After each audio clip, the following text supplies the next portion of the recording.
Əziz və hörmətli xalqım, dəyərli soydaşlarım, hər kəsin bildiyi kimi İrəvan muxtariyyətində yeni prezident seçkilərin iyunun 17-sinə düşür.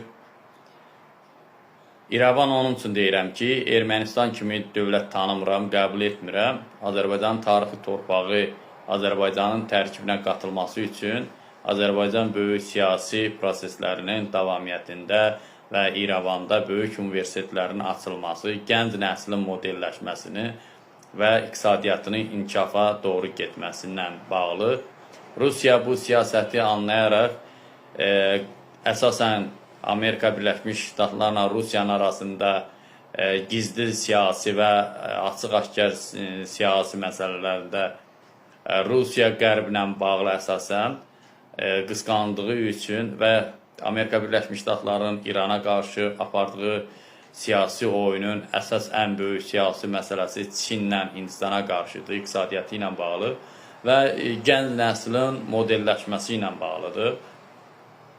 İrəvanda belə götürək, prezident seçkilərinin təsdiqlənməsi 7 il nəzərdə olursa, parlament nəzəriyyəsində xalqın rəyi əsasında parlamentin xarici və daxili siyasətini nəzərə alaraq deməli təqribən götürsək ki, yeni seçkilərin gəlməsi 2029-cu ilin mart ayına düşə bilər.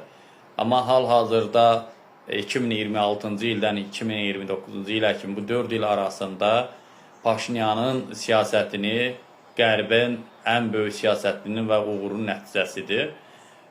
Qərb bilirdi ki, Rusiyanın adamı olan yerdə çətindir danışıqlar. Rusiya bir işğalçı dövləti olaraq, Rusiya yeni gələcəkdə dövlətləri, xırda ölkələri hücum edib, işğal etməsin siyasəti ilə qarşı böyük bir oyun gedirdi. Onun üçün Rusiyanın tam dərinliklərinə varmayacağım, yəni getməyəcəm.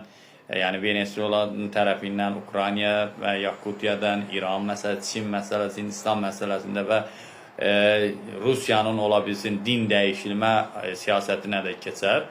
Amma hal-hazırda Rusiya təcili şəkildə Robert Koçaryanı köhnə qurdu hakimiyyətə gətirməklə gələcəkdə erməninin yeni yetişdirib, yeni gənc nəsildən yetişdirib, yeni erməni hazırlayaraq İrəvana hakimiyyətinin üzərinə gətirməsi Robert Koçaryanın yəni ömrü o qədər də deyil.